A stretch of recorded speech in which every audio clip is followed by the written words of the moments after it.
welcome to Conversations with Captain Sandy. I'm very excited to have Scott Dancy, founder of Azuna Fresh, amongst many other things. So I just have to read his bio because I just read it this morning for the first time, and after knowing him a year, and I'm so impressed. Serial entrepreneur involved with various industries, including staffing, both healthcare and technology, oil and gas limited partnerships, consumer and goods, and sand and gravel pits.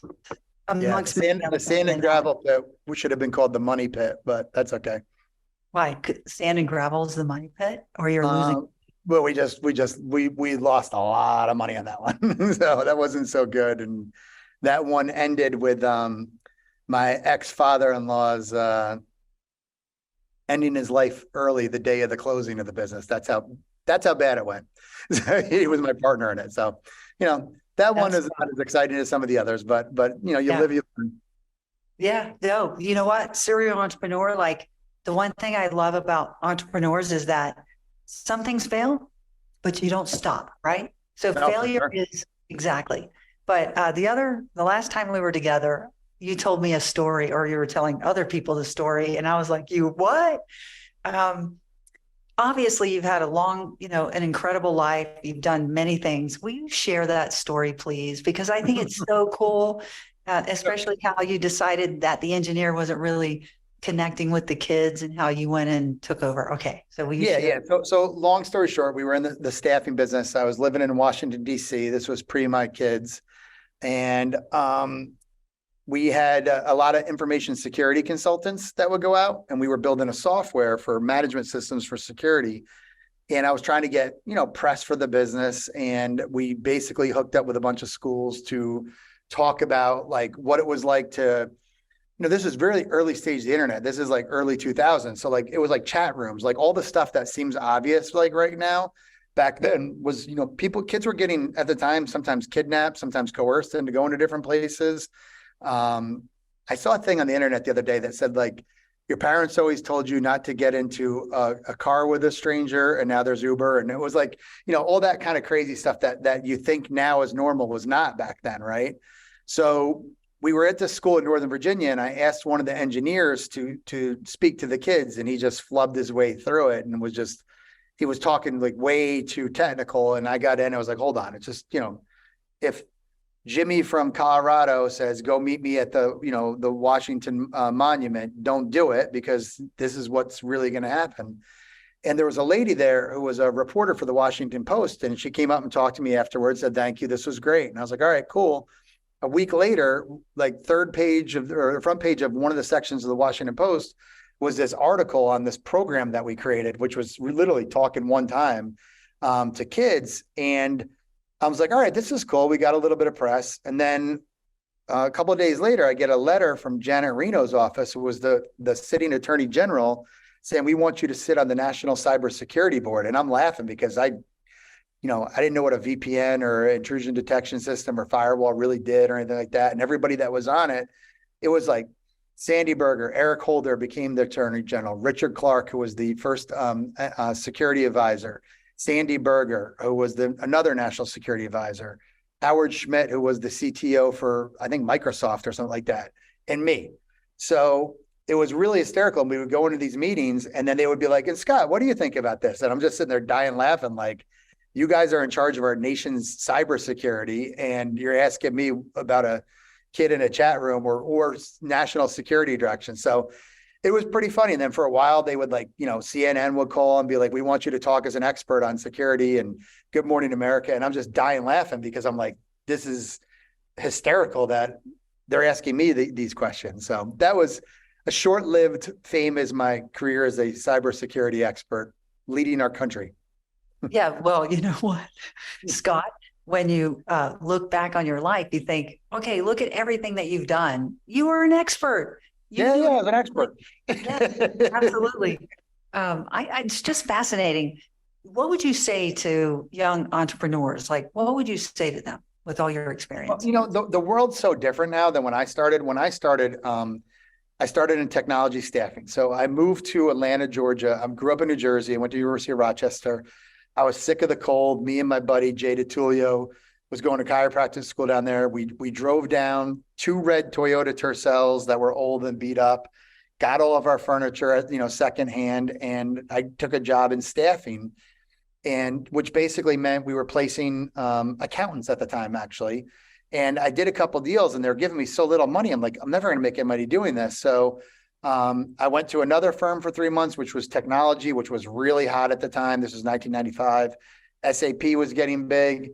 And the guy whose desk that I took had already went and started his own business. And like, I kept getting calls for him, and I called him. I said, dude, he's like, come over, let's do it together. So we started a business. We were killing it. We did that for about 5 years, which led into information security stuff. But then you could do a business, and I'm not saying you can't now. I mean, we literally had 2 card tables, phones that would break out all the time.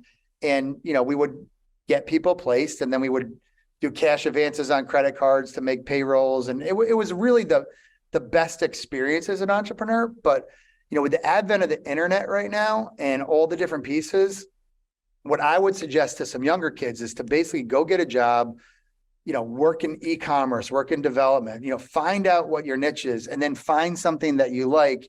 And whether it's a service, whether it's a software, whatever it may be, just go after it. You can do it, but it's definitely much different than when I started this 26, 27 years ago. There's much more opportunity now, but the barriers to entry are sometimes a little bit bigger too. Yeah. So in your life, with all the different companies you've been involved with, was there anything that was a constant, like that you said, I'm going to stick to this technology? Because from what I see, you try everything. Yeah. I mean, is incredible. Yeah. I mean, so no, and that was part of my downfall, quite frankly, is that I was spread too thin. When I've been involved in a couple of different staffing businesses. The gravel pit was just a nightmare. But I started an oil and gas drilling business where we actually, it's really like a financial services company I'm one of the partners in, where we basically support a driller in the Southern Illinois basin, where we would raise all the capital for them and then handle all the back end financial. And we started that, I believe it was 2013 or just before that, maybe 2011. And it's done really well. We have about $500 million under management of wells that we drilled. And I learned a lot about that. I learned the financial services side. From the staffing, I learned how to deal with people, and then to realize I never wanted to deal with people again, because it's just a little bit too much. And then, when Azuna came about, I had really no clue, but I can tell you the one constant I have with Azuna now is taking all the little things that I screwed up on in the past and making sure that we're doing them right now, and the first part and the most important part is culture, right?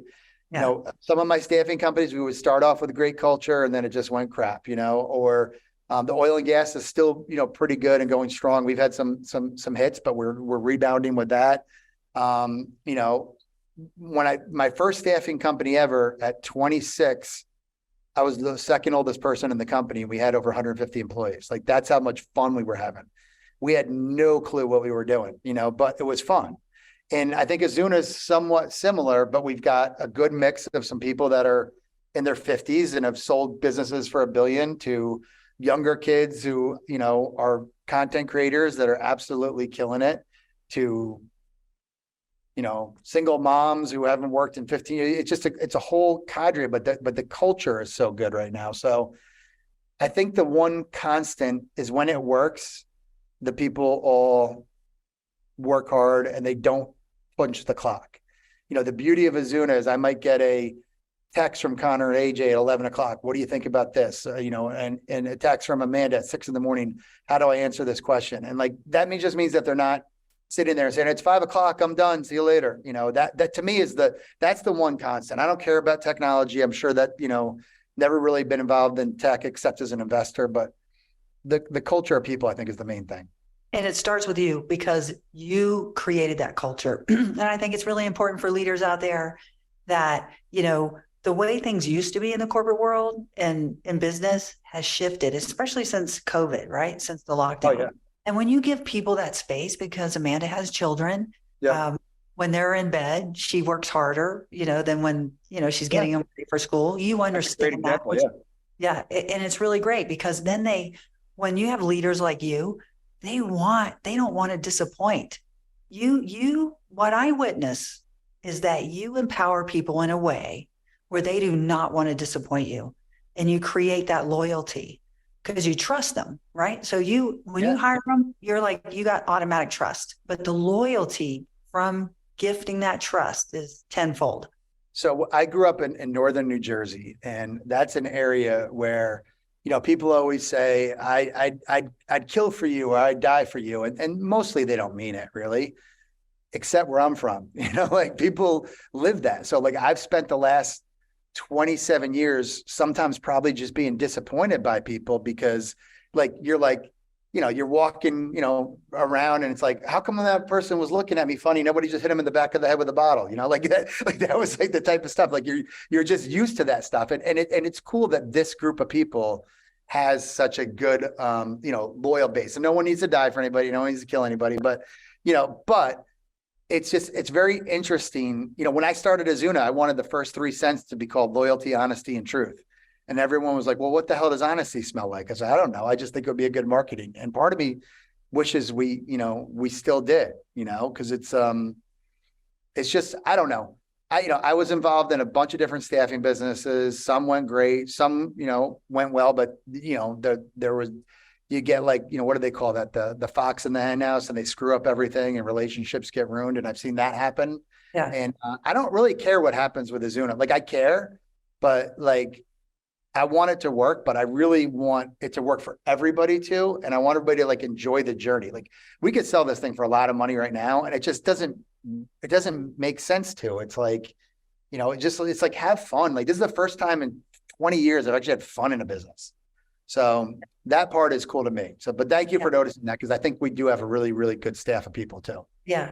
So I want to talk about Azuna Fresh and the product itself. What inspired you to create such an incredible product?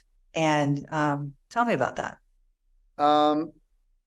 So I just gone through a separation, and I was living in a rental, and my washing machine broke, and it just smelled like that sitting water. And I was like, this is disgusting, right? So my friend Keith Green, who's a partner in the business, comes by, and he was picking up his son who was playing basketball with my son. And he brings me over this little tea tree odor eliminator, and I put it in there and it worked. And I'm like, Keith, this is amazing. And you ever see the movie Envy with Jack Black and Ben Stiller? Yes. Do they create Poop Be Gone? That was the first thing I go, dude, you got Poop Be Gone. This is amazing. What are you doing with it? And they really didn't do anything with it for a couple of years. They're selling it like hockey bags and maybe doing a little bit a day. So long story short, a couple of years later, I said, let's do it. And, we came up with the name Azuna, kind of is a offhand thing, which I love the name. And then we basically went over and started doing the sprays and the wipes. And then we got the world's, everyone's favorite captain involved, and it helped legitimize the business. And now we've got other, superstar influencers and athletes, and we got a big announcement coming next week. So, we're going to be glad I didn't say anything. It's okay. I mean, we can, we'll see it, but we're going to be, we're in Buffalo, New York, and Buffalo is, sometimes not that high profile of a city. But the Buffalo Bills, everyone loves them. AJ runs an amazing site for Buffalo Bills stuff. And we are excited to announce that we're going to be the official odor and eliminator of the Buffalo Bills next week. And we're going to have a new scent called the Smell of Victory, which smells a little bit like champagne. And me and Sandy and Dion are going to go Instagram live next Friday. Make sure you download the Buffalo Bills app, and we're going to go live at 2:15, I think, or 2:30 on Monday. And then we're going to have a hell of a party. Yeah, I'm excited. What I want to talk about, the Buffalo, people from Buffalo, every person that I've ever met from Buffalo, there's a passion and a pride that lives within them. That is Buffalo, right? So that's awesome. I mean, that's why I've called it home for 20 years. And you had the similar thing in New Jersey where everyone's like, oh, what exit or what part of swampland do you live in? And then Buffalo is the same thing. What do you lose the Super Bowls? Oh, what do you only eat chicken wings? So I think when you live in places like that, where more people leave than come into, there definitely is that pride. And the cool thing about Buffalo people is a lot of them have gone to Charlotte, Florida, whatever.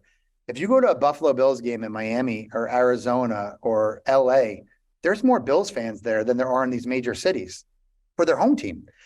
So it's pretty crazy. Like, I'm almost nervous how much of this scent smell of victory we're gonna sell next week, because Buffalo fans are passionate. They're crazy. And we had a 17-year drought without making the playoffs, and people, still went to the games. I will always remember, my son is sitting over here, the day that the Bills went to the playoffs for the first time in, like, I think it was like 5 years ago. And it wasn't even on their own accord. The Bills win the game, and they had to have Baltimore or Cincinnati beat Baltimore to do it. It's 4th and 9, 50 seconds left, and friggin' Cincinnati scores a touchdown, right? Like, with like no time on the clock, and the Bills players are going nuts. I'm on the phone. Me and Cole are trying to figure out. I thought we were going to Kansas City, so I booked flights to Kansas City. We later go to Jacksonville, and we go to that game. But the craziest thing about Bills fans is that they started a GoFundMe for Andy Dalton, who was the quarterback of the Bengals Foundation, for basically doing that. They've raised $450,000 in 3 hours. What? It's insane. When the current quarterback, Josh Allen's grandmother, died, they in $17 increments, and it started a Patricia Allen Fund at Oshai Hospital, who's somebody that we do some work with, and they've raised millions of dollars for it. Like, when Lamar Jackson for the Ravens came in and got a concussion, they donated $250,000 to his backpack fund. Like, it's literally unreal what the fan base is like here. So it's really, really exciting. And it's a huge milestone for this little, 12-person company in Buffalo to do. I love your memory. I love that you're so passionate about football. Didn't you play football? Were you? Yeah, I played in high school and in college. I played at University of Rochester, which is a Division III school, and had a good time. But D3 at the time was great. But, you could get drunk the night before, miss practice, and stuff like that. You still, had your opportunities. But I mean, I'm still very close with a lot of my friends from then. And, like, the one thing about sports that I think is really cool is it doesn't matter good, bad, and different. It's like the camaraderie of it, and your teammates. And, I'm on group texts with guys from college and high school still more than I talk to my, current friends here. And it's pretty funny. So That's incredible. Scott, you are an incredible leader, entrepreneur, father, and I'm just so grateful that we're in each other's lives now. Honestly, every time I spend time with you, I learn something new about you. And I told Evan, I go, I have so much fun. Although the last time we were together, I wasn't so well. But I was going to say same. And I'm going to tell a quick story about Sandy. She is the biggest trooper in the world. We had an event down in Clearwater 2-3 weeks ago, maybe. Yeah. And for one, she got stuck on the runway for about 13 hours in Denver to get there, which is why I literally have a private jet waiting in case you can't go out this weekend, because I'm like too nervous about the flight travel, right? And she finally gets there, shows up, and she's sick as a dog. And, if you spend any time, not contagious. Let's just and if you spend any time with Sandy, you realize that a lot of people come up and, I mean, if it was me, I would be like, oh my God, you're asking me the same goddamn story over and over and over again. But every time it's like it was like the first time she heard it, gives everybody attention. I saw it at the Annapolis Boat Show, other places. And it's just cool. It's cool to see. Like, wasn't that guy like a 3-star general or something like that came up that he turns out, he leaves work every day to go watch the show. Yes. Yeah. At the Air Force Base in Tampa. Yeah. Oh, that's crazy. Yeah, that's crazy. So I love that, because, you've been a big part, not just what we're doing with TT Marine, but like, it's kind of cool if people are like, oh, there's Captain Sandy. I'll at least click, and that's been helpful. And some of the Buffalo Bills staff members that we're working with are like the biggest fans. Like the girl that you're going to be doing it with, Maddie, like, she's so ridiculously excited to do this Instagram live, So you're probably gonna have to take a lot of friggin' pictures on Monday night. That's okay. I'm used to that. And, I've been given a platform. So why wouldn't I be joyous about it? So Scott, thank you. I do want to talk about azunafresh.com. that this product is incredible. We have the Lux glass pods, Yep. so we're environmentally friendly. And right now, I need to refill this I was gonna because say you need a refill. Yeah. I will. I got to tell you, I use that spray all the time because we Oh, have the a sprays. 17-year-old downstairs. It does eliminate the odors because Oh, yeah. I wouldn't get behind it if it didn't. And I also had the washing machine gunky smell. And Oh, I it's horrible, isn't it? sprayed the spray, it's gone. And it has not returned. It's crazy. So we've got a new marketing plan coming out. Like the deck of cards once a week is a different way to how to Azuna. Like there's so many, like I learned stuff the other day, like my garbage disposal was disgusting. And I just poured a little bit down there and all of a sudden it's been completely fine, you know? So like, there's just so many different ways to use the sprays, the gels, the wipes, which are great. You know, the new spray we're coming out with is the same spray, but we've got like a new container that's got this like amazing, like mister, but it's like not aerosol. It's just a natural, pump mist. So I'm excited about that because it'll be plastic because people love the glass, but then they don't want to take it with them in their hockey bag or maybe on a boat or Right. even, so this will be like the on the go Azuna spray, Right. I love it. I will definitely use it. And I'm going No, to use it on the boat. You'll love it. Well, yeah, we'll have it out soon enough. Yeah. Well, I'll see you this weekend. I'm excited. Oh, I can't wait. Yeah, it's going to be so much fun. And I think, when we see the amount of orders that come through, and the charitable things that we're going to be announcing that we're going to be able to do with it is really cool, which by the way, I'm very excited to be a member on your board of directors of your charity. Thank you. And I just think Rockstar board, like we're building a rockstar board. but it's really